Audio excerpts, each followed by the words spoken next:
Cloud note-taking software helps us access our notes anytime, anywhere, and across different devices. The principle is also very simple. When saving, the data is uploaded to a server via the network, and when used on a new device, it is downloaded again.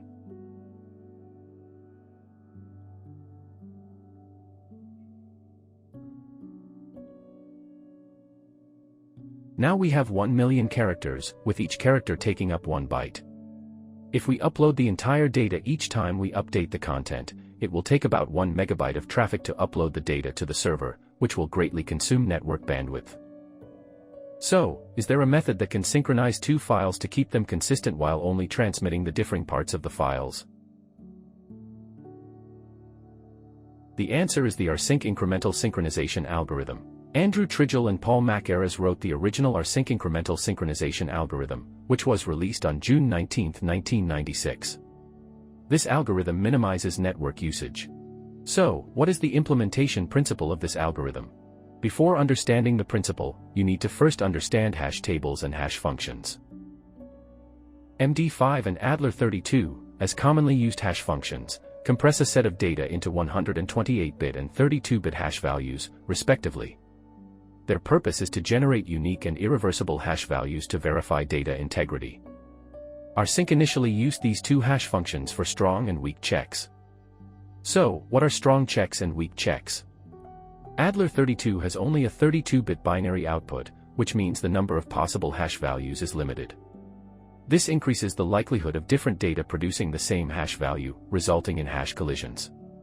However, due to its low computational cost, it is suitable as a weak check.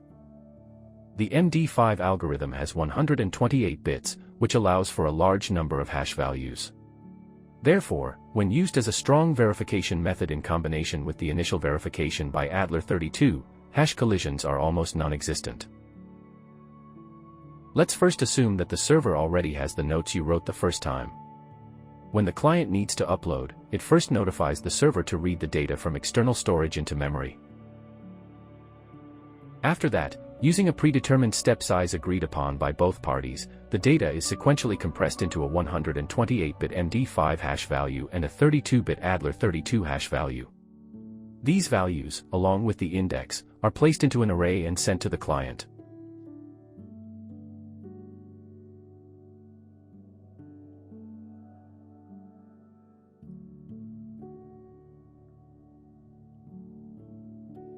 After the client receives the array, it uses the Adler32 hash as the key and the index as the value, placing them into a hash table for future access.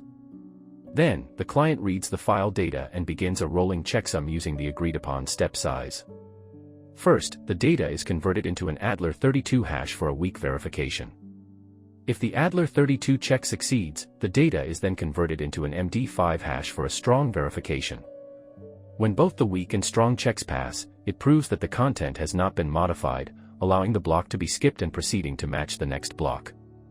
When a block fails the verification, it indicates that the content of the block has been modified.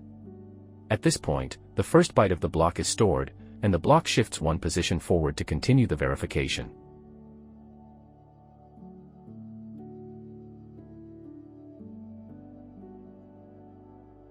After the traversal is complete, the modified and unmodified data is identified and sent to the server for rewriting. At this point, the Rsync incremental synchronization algorithm is complete.